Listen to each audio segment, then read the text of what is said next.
What is up, party people? I'm going to show you how to close more insurance policies as soon as yesterday. All right, so let me modify this Facebook stream and we are going to begin. All right, hope all of you are having a great weekend. I hung out with my buddy Gabby last night. Bunch of degeneracy. Anyways. What do you mean incorrect? Copy the stream key.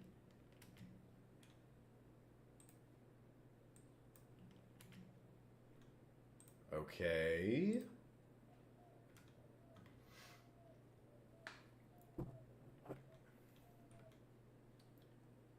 And now we are live on Facebook as well.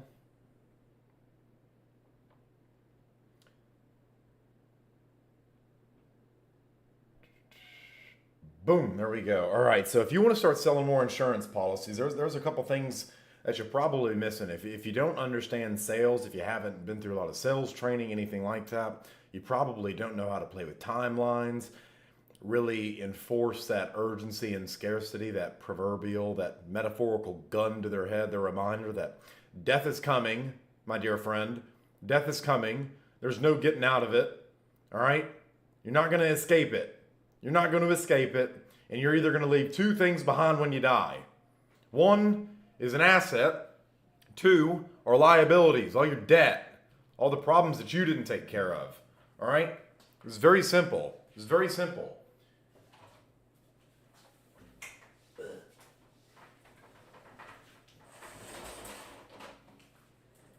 So if you're not closing, you're probably skipping over a couple of these things in a sale, or you're going in there and you're talking about a bunch of bullshit. All right? Let's just keep it real. Let's just keep it real. I'm not going to lie to you like these other charlatans in this damn industry. So I'll give you something simple you can start doing, because all we're trying to do is to create a movie in the prospect's head and get them to live through it and get them to internalize that pain, that fear. You can argue what should or could be, semantics. Oh, that's not the world we live in. It's not what works the best with human nature. Like, understand, you have J and J.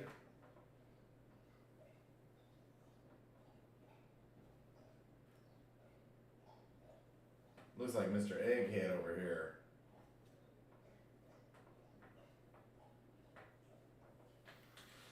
So this is Joe and Jane. And the question is, who spends money faster? I'm going to have to use a different marker. Got my blinds open. So who spends money faster? Joe, who wants a wider, brighter smile, or Jane, who has a crippling toothache? I don't know if you've ever had a toothache. It's not fun. It's just absolutely not fun. All right, don't recommend it. Don't recommend it. But who spends money faster? And who will spend more money? Joe, who wants a wider, brighter smile, or Jane, who has a crippling toothache? Jane, all day long. She's gonna go to the dentist and say, "Get me out of pain now. I don't care what it cost. I don't care what it cost." A couple months ago, both of my huskies decided to have problems. They didn't decide it. I'm not sure what happened. My female got an abscess and he had some stuff going on. I had to go spend like $10,000 on surgeries and procedures that were rather not fun and kind of scary for me as a person. Because I love my dogs. I love animals more than I do people. But we just get along better. There's better understanding. It's my little wolf pack in there. But Jane will spend 2 times the money, 10 times faster than Joe. Why? Well, this is away from pain, and this is towards pleasure. What's funny is both those arrows are pointing in the same direction, towards end goal. It's just a different emphasis. It's a polar opposite on the messaging. And so what I learned to get really good at doing when I was selling insurance full time was tapping into that pain and getting people to realize, hey, how messed up is your family going to be when you die without this stuff? And so I wouldn't go in there and say, oh, the pictures on the wall and well, any of that stuff. All right, I'm not going in there with a script and an agenda. I'm just treating it with my 5-year-old curiosity, where I used to always ask my mom why. Mason, don't touch that in the store. Why? Because I said. Why? Because I said. Well, that's a stupid reason. That doesn't tell me why. I want to know the why of everything. Okay? And a lot of your customers just don't understand their why, or they've been ingrained in their problem so long, they've gotten comfortable in it. They've gotten comfortable in it because they know that. It's certain. There's some good days, there's some bad ones. How are you doing today? Oh, just above the dirt. That's not living. And so they want any excuse possibly to pay money to get out of that, whether they know it or not. All right? Most people are not happy with the lives they live, no matter the bullshit they tell you. There's times I stress myself the fuck out. All right? Like right now, I got issues with payment processors going on. It's like, okay, I've got to process money. Orders are getting turned because banks aren't being billed properly. And it's fucking up my cash flow. It's stupid. It's stupid. Well, that's what I get.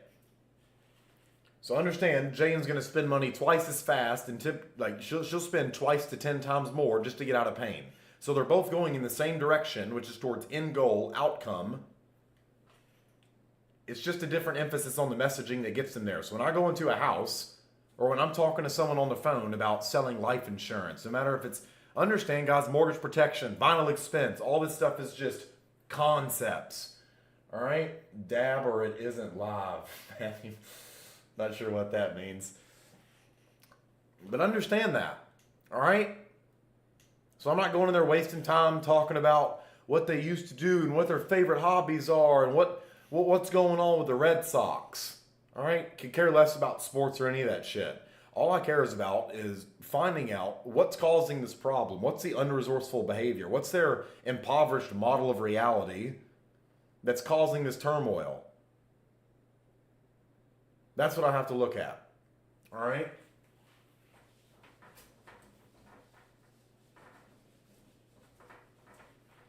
And so most of you could just ask a simple question like, hey, God forbid you died last week.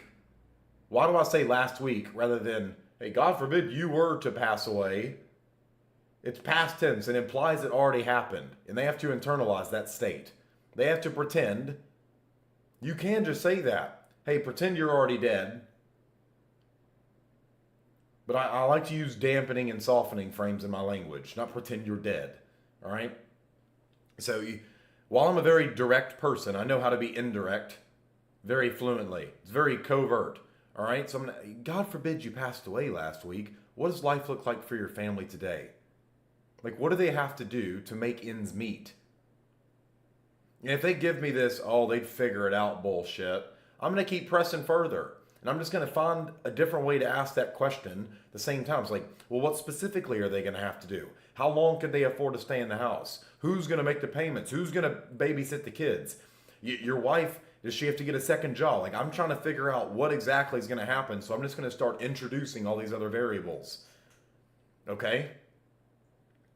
It's very simple. I just want them to internalize the pain of what their family's going to have to go through, because most of these people, what I want them to realize is, hey, I don't have a plan put in place to properly protect my family. Once they swallow that bitter to swallow pill, your job's 10 times easier. Now, you can do things like qualification before you jump on the call with them or before you go in the home if you're taking information about them. Like, I always asked what their jobs were, how much income they were bringing, all that stuff. That way I had ammo before I went into there. And I showed up prepared. Like, oh, this guy knows things about me. This guy knows things about me. It's familiar. I know, like, and trust him more already. All right? But you have to get people to sit in that pain. How's your wife going to feel because of that? Or how's your husband going to, like, your son's 6 years old? What's he going to do? Is he going to go into foster care? Like, you're a single parent? What's going to happen to him? And if you're uncomfortable talking about this stuff, this probably is just not the industry for you. I'm just keeping it real. All right? If you're unwilling to ask what may be tough questions, like tough words to utter out of your mouth, you're going to have a hard time. Because if you just go in there all, what do you want this policy to do for you? Oh, you want it to protect your family? Okay, well, we got 3 options, and you go straight, like, you don't understand their pain. They have not had any epiphany. They haven't had any emotional transformation. They haven't been made to walk a mile in their shoes to see how their current belief system is no longer serving them. Their current belief system is what caused their fucking problem to begin with. So no, I'm not going in all positive Polly and talking about all the great things insurance. No. You talk about all the positives, I promise you, your customers will bring out all the negatives. However, you can use the inverse. You can talk about all the negatives, that way they can assume all the positives. It's a polar opposite. There has to be an equal and opposite exchange of energy. All right? Someone has to play the plus side of the coin. Like, someone has to play the heads, someone has to play the tails. Good cop, bad. There has to be that dynamic. It just has to be. You're not going to defy the laws of nature, my friend. You're just not. You're not a special cookie. I'm not. I've never been able to defy the laws of gravity or any of that stuff. Like, sales is a science. This is an art. And so we can follow a specific sequence of events in a curated order that gets us to a desired outcome most times than not. This is about probability. All right? If I talk to 10 people with this same process of finding out what happens when they die, not if, but when, death is coming for you, my friend. Death is coming. All right? This isn't doom and gloom. It's just a reminder to quit fucking wasting your life. We're not here to waste these people's time. Like, I loved my customers. I absolutely adored them. They were great people, even though most of them just did stupid shit. And I'm equally as guilty of that.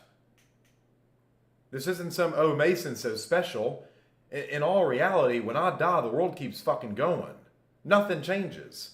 Yeah, my mom might be sad for a couple months. Then back to normal. Back to normal.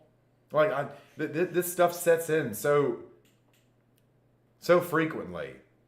So frequently. I just think, like, if I were to pass away at 75, I've already lived a third of my life. A third of my life's gone. I can't get that back. I can't get it back. Like, I went out to a club last night with my buddy Gabby, and I was just going there to hang out with him. I wanted to check out the Austin nightlife, people watch. Like, it's just fun to me, seeing how people interact, how people engage, what people are willing to stoop below to do. And you got dudes in here getting dry humped in order to get attention from girls who are hoes. Like, these Austin University girls, like, they're bimbos. They're bimbos. Like, I had a couple exchanges. You probably saw on my story I was dancing with some random. It's like the group of guys that I was with. It's like, why didn't you kiss her? Why didn't you do any of that stuff? You need to let me show you how it's done. It's like, dude, I've done more in a month than you've done in your whole fucking life. Like, don't even come at me with that dumb shit. If you think I'm out here to drive an hour out of my way to come talk to some girl I could give a fuck less about, who's flat as an ironing board, and dumb as a box of rocks, like, that's not my intention. I have no interest in this stuff. I went to hang out and build a relationship with my friend. That's it. It's the first time we've gotten to hang out together. And so we went out, we had a good time. We went and got some pizza on the street, just talked, hung out. And these guys go, why didn't you make a move? Because I didn't fucking want to. That's why. I'm not here to waste my time, to waste my fucking life force on some random hoe I could give a fuck less about, who's probably going to...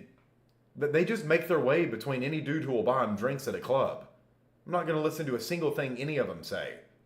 And these dudes are willing to stoop to degenerate levels to get dry humped, to get attention from girls who give no fucks about them. Like the moment something gets hard in your life, they'll go. They'll bounce. That's one guarantee, especially if you're a man who has not accomplished anything. We're not in the 60s and 70s anymore. Like the times before we had Facebook and social media and no phones and people actually gave a fuck about one another, those times are gone. They're gone. All right? They're not coming back. So for all you dumbasses who who refuse to live in the now, for all of you who refuse to live in the now, it's like, oh, I was born in the wrong era. No, you weren't. You were born when you were fucking born. Get over it. Get over it. This is why I love going to other countries where there's still morals, where there's still good culture put in place. Sure, they have their own problems. Sure, they have kids selling drugs. Sure, there's some crazy shit going on. But overall, it's way more beautiful. Some what's her fucking name? Some girl said something, and it's like, at least the food over here doesn't try to kill you. When I was in Mexico, and some Hannah girl sent me a message. I think it was like Hannah Bryan. It's like, good. The world could use one less bitchy white man. It's like, and we could use one less girl with fucking daddy issues, all tatted up, look like crackheads, practice signatures all over your body. It's like, this is what the world's come to. I just don't care. I just don't care. I refuse to adopt the mindsets of inferior beliefs. Like, it's not that I'm better than people. It's just that I have a more strict set of standards and a code that I live my life by. All right? Where did this come from? From making stupid fucking mistakes throughout my whole life. Like, my time's running out. My time is running out. And so I'm just not going to waste it. I'm not. I'm not going to waste it chasing pointless sex. I think I just saw something where Houston over here, the AIDS epidemic, it's disgusting. It's disgusting. So no, I'm not going to go waste my time like these dudes out there doing that shit. It's stupid. It's fucking dumb. All right? So understand, time is of the essence, and I hope that story truly illustrates it. Maybe you'll clean up your shit you don't want to do anymore. Here's the excuse to quit. I wanted to quit smoking cigars, even though it was 2 days ago, but I still haven't had any. I quit. I made a decision. I told other people about it, and I stuck with it. Time is of the essence, my friends. And when you can respect your customer stuff, because while that problem has while that story about what I told last night has no significance to you, all of you have your own.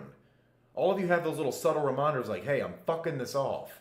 And when you go in there and you waste your customers' time, they're going to be like, wow, how dare you come to my house? How dare you call my phone number and disrespect me like that? I'm not buying shit from you. We're there to help them with a problem, and that is it. We're not there to be people pleasers. We're not there to be professional visitors and talkers. We're there to help them with a very painful problem. Most of them just don't know they have it. And so when you can connect the pain they feel to the problem they are unaware that they have, you will have a sale. You will have a sale. You are connecting two seemingly unrelated things together. And when you say, hey, all this pain you feel, all the shit that you don't like, do you see what you're leaving behind for the people you quote unquote love?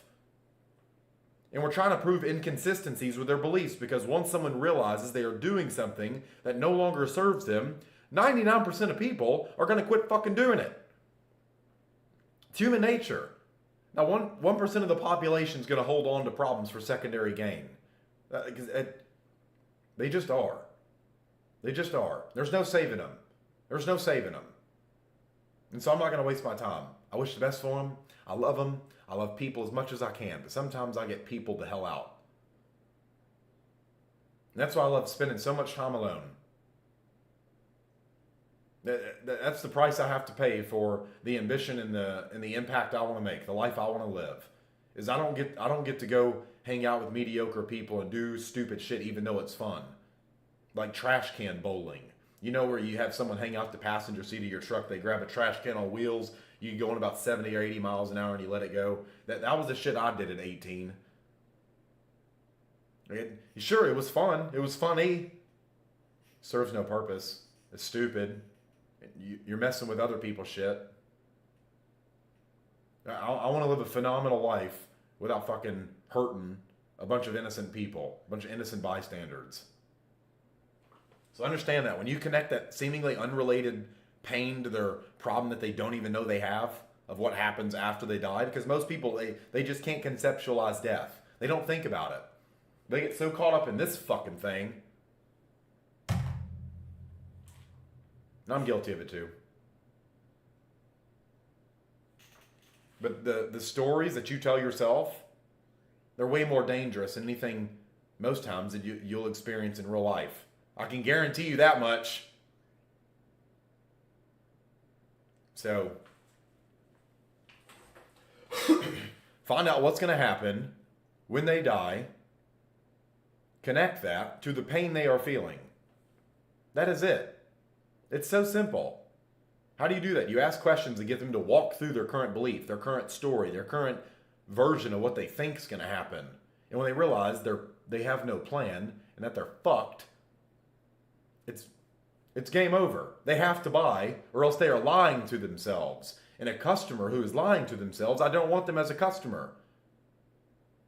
Those people who say, well, she'd figure it out. I'm not going to buy my wife any life insurance because all she's going to do is go spend money on another guy. No, dipshit, because you didn't get her life insurance, she has to. Are you fucking stupid? That's what I want to say to these people. And I've had to in a couple houses. I've been kicked out of more houses than I'd care to admit. Because I'm like, do you not see this beautiful family you have? Do you not see this beautiful woman who isn't dressed like a slut, talking you up, and this is how you treat her? It's fucking dumb. It's dumb. She chose to take a chance on you. She saw potential in your future, and this is how you repay your family? The woman who chose to give you, like, your kid's birth.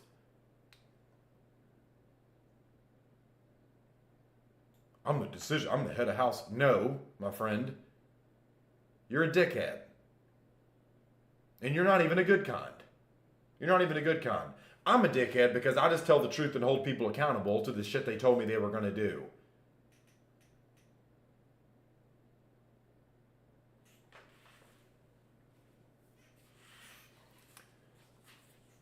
Once you got the emotional piece out of the way, it's very simple. It's very simple to retain it. And for all the people that are logical, for all the people that are going to make a logical decision about why they have to buy it, you can follow a simple fire drill. All right? Say, hey, how much do you bring home a month, Mason? Let's just say when I was working at the factory, $4,000 a month.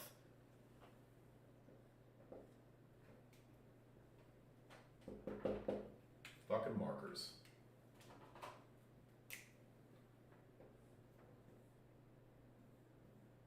$4K. You see that fund? Yep. And let's say I had a stay-at-home wife and we had 2 kids. All right? And my bills, or she worked part-time and she made $1,000 a month.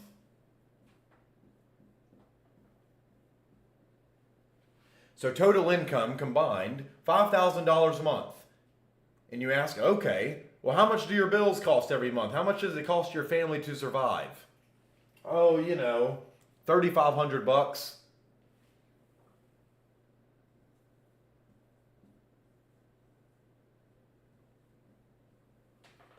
See, what you're telling me, Mason, is after the end of every month, you have around $1,500 left over that you stick underneath the mattress, go blow on comedy shows, whatever. And if people say no, I was like, well, where's the rest of the money going? Most people say, oh, cigarettes, gas. I have to eat McDonald's. Like, I have to have Starbucks. It's like, no, I don't fucking know because I'm not a slave to that shit. But, however, let's just say this case is true. Yeah, I'm keeping about $1,500 a month. Okay, God forbid you died last week, Mason. What does life look like for the rest of your family and your 2 kids? What do they have to do to make ends meet? And what you can do is if you're showing, our brain tracks visually 2/3 of the information. Like it processes 2/3 of information visually. So the eyes are drawing up 2/3 of their mental bandwidth. And so if you can have this on a piece of paper or get them to do it with you, get them to draw it, those lines are symbolic in their brain. I'm not going to go into that. But if you can get them to say, Cross that out now. That money's gone. So she's bringing in $1,000 a month, but the bills haven't changed.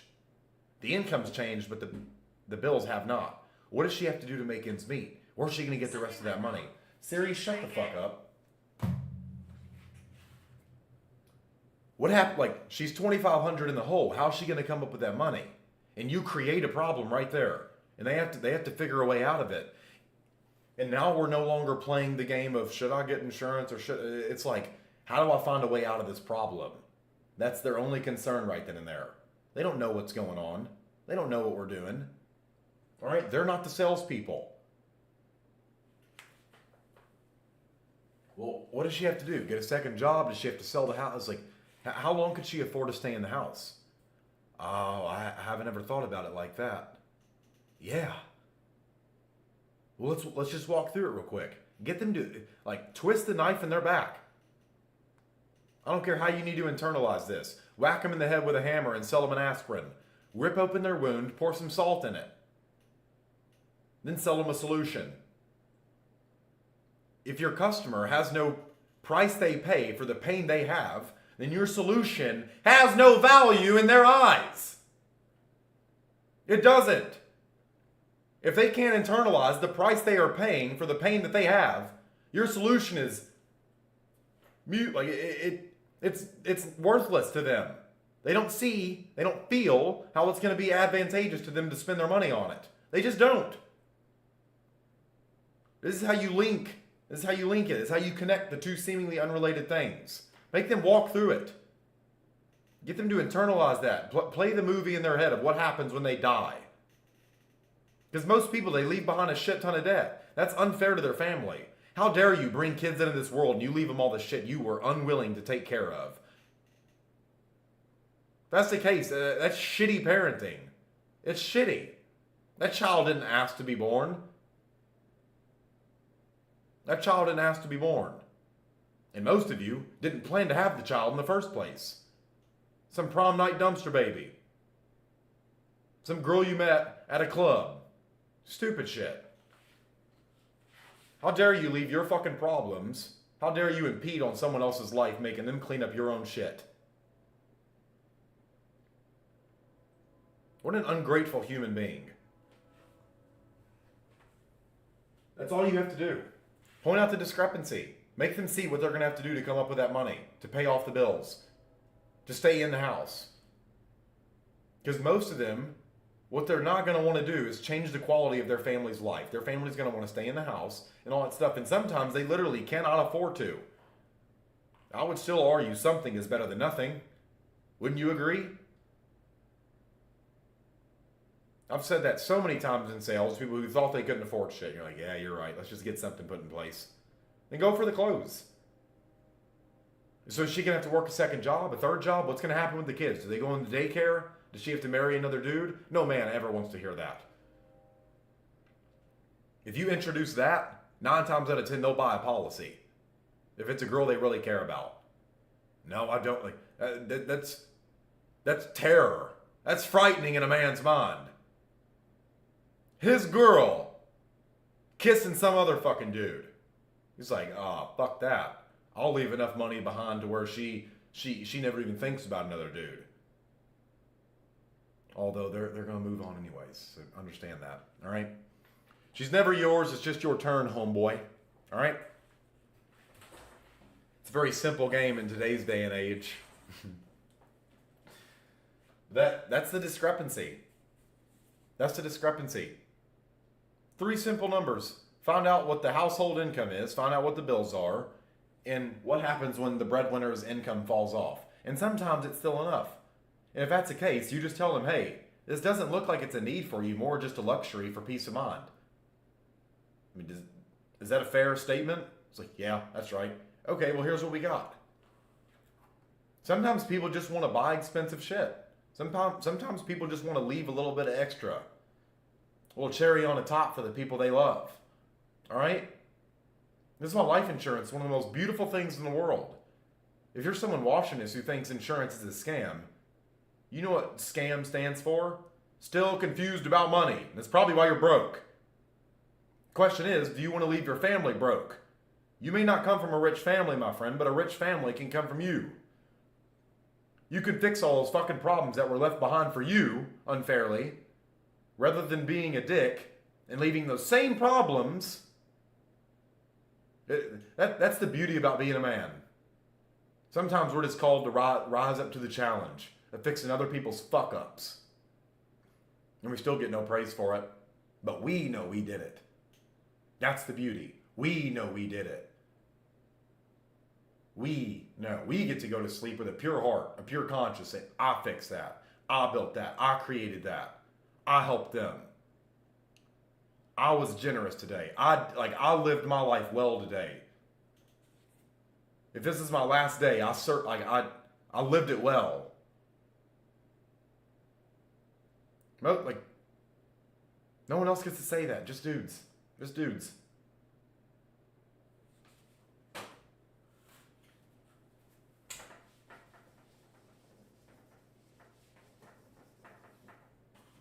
This simply comes down to being curious. Caring enough to connect. Finding out what's going to fucking happen. Like, let's just play this out. I know it's not your typical dinner table conversation, my friend. Like, hey, your family's not going to be in a good position. They're going to be up shit's creek without a paddle. Sometimes you just have to tell these people the truth. I understand how to sell very well with my personality. So I encourage you to, if you're struggling to make sales, it's probably because you're trying to be something that you're fucking not. It's probably because you're just not connecting with the person sitting across from you or on the other end of the phone. You just don't care about them. Most times, you're worried, hey, I spent $8 on this lead. What happens if they don't answer? And that's all you see them as. These are real people. Like, here's your chance to do something incredible. And you get to do it over and over and over again. And make a fuck ton of money from it. You get to make a lot of money from this.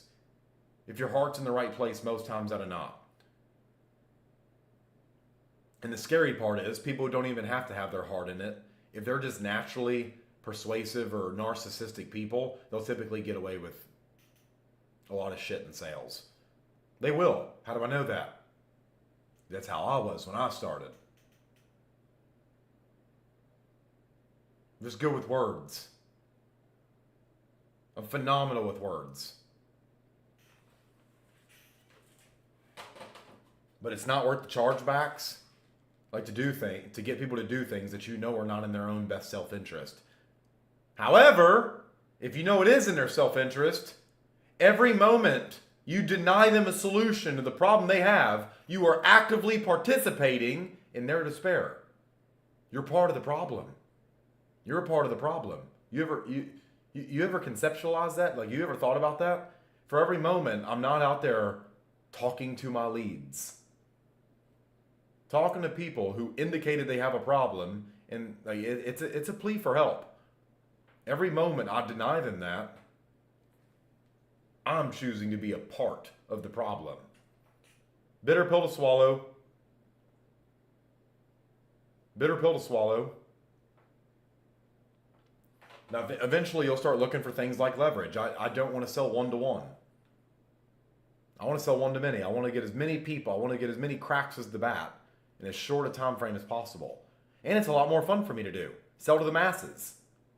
They'll typically pay more. You'll typically make a lot more in a shorter period of time. This isn't about some clever one-liner. This isn't about reading from a script. This is about people at the end of the day. And you getting them to realize, hey, here's what's going to happen when you die. And here's what you're going to leave behind. Do you want to do something about it, or do you want to be a piece of shit? That's essentially what a lot of our communication comes across as. No father wants to be seen as the man who left nothing but problems behind. It hurts his status.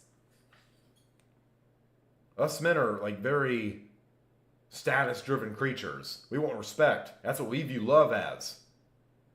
That's what we view love as. And so if you can sell a man, hey, your family's going to look at you in this light. You'll be seen as a provider. You can label them with that. Hey, you'll be a provider if you do this thing. And by them purchasing, they ascribe that label to be true for themselves. Is it manipulation? You could call it that. But what's the intention behind it? People say these taboo words, and it's the connotation around it, how you feel about the word. If I say manipulation, people go, oh. Or propaganda, oh. They tense up, they sneer. They have cognitive bias, like cognitive dissonance, like towards it. They don't like the word. It makes them feel icky. Hey, if you're selling, you're manipulating people. Whether you like it or not. Question is, what's the intention? What's the purpose behind this? Are you helping them or are you hindering them? Are you getting them to do things because of what you believe, or are you getting them things that they already desire to do and just wish for permission from an outside source to do it? That's what selling is. It's not about convincing people, hey, here's why I think you should buy life insurance. It's, hey, here's all the reasons you told me you should do it. You get people to do things that they already wish to do.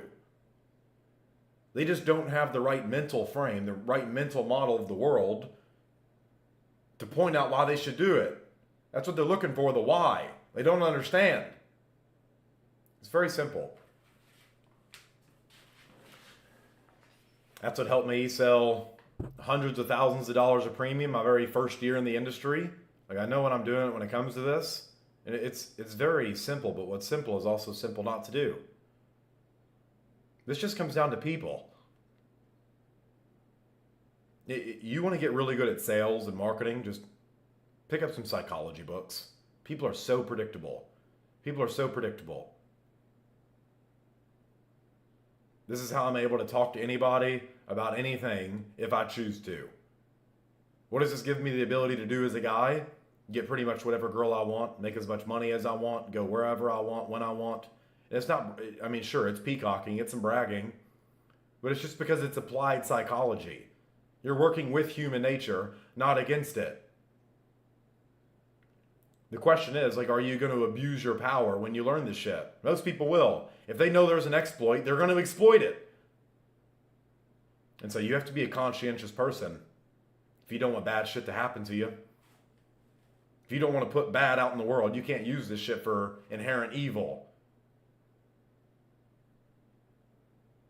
And I still have to police myself all the time with that. So it's values are going to dictate your behavior. How you view the world, what you think is right and wrong is going to be the judge, jury, and executioner of your behavior. It's going to make you carry out things. The problem is when people get a perverted model of reality, an impoverished model of reality, and they do bad things because they thought they were good. That's the funny thing about this world, right? Nothing's black and white. There's a lot of gray. And so what's the difference between the hero and the villain?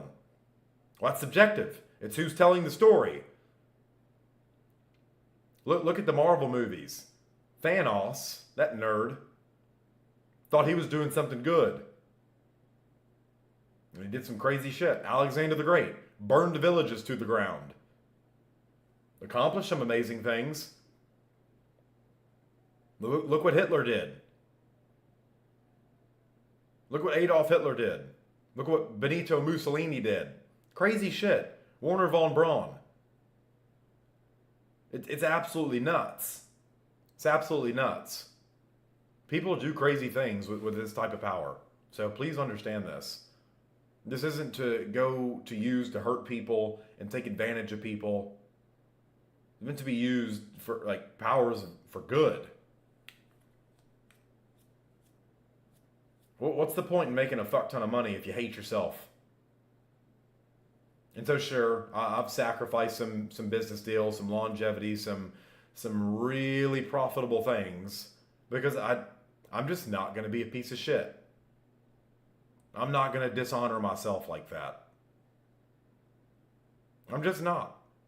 And so I encourage you to implore a certain, maybe a similar life philosophy. I can do good things and get paid good money without hurting people. It's possible. Your success does not mean someone else's demise. And if we're just being real, most of these people can't spend their money worth the fuck anyways. And so they might as well give it to you because all they're going to do is buy dumb shit. If we're being real, look what people spend money on. I remember when I got fired from a factory job back when it was before I started working on electric motors. I was probably 18 at the time. I got fired from a job for bullying. Some old man was slowing my line down and fucking my bonus up. And he's probably 80 years old. I just asked, like, what the fuck are you doing? And apparently that's harassment. That's bullying, so I got fired. It was funny. It's like, you're 80. Why are you working here? Why are you working here, dude? Just because you screwed up your life doesn't mean you gotta screw up mine. All right? Anyways, got fired and I had to go do crawl spaces for a couple months with one of my friends. And these people would spend all their money at the time on this website called Backpages. And you could order whores. That's all it was. They'd go spend their money on hookers and whores. And they'd snort pills on the way to job sites. And I'm like, although this is funny, like, you guys are fucking morons. You make me feel really good about myself. Like, this is stupid. I can't be a part of this. Like, that's what people spend money on. That's the type of shit people spend money on. Or, hey, the neighbors next door bought a new boat. It's like, baby, we got to get one. We can't be the only people in the neighborhood without a boat, right? We can't. So, I mean, this is what you're saving people from themselves. Most times than not. But in all reality, you're not saving them. You're inviting them to rise up to their own challenges. That's all it is. So hopefully I simplified enough of this for you. Hopefully you enjoyed it. And we've got the Write More Policies Challenge coming up next month. We got to get all this payment processor shit sorted out because it's a bleeding cash flow right now. So we got to get this shit fixed. But I'm going to go enjoy the rest of my Sunday. Go read some books and go hang out with the dog. So love you all. Keep being awesome. If you're interested in the Write More Policies Challenge, I'll be giving out some free tickets to that next month. And I will see you over there.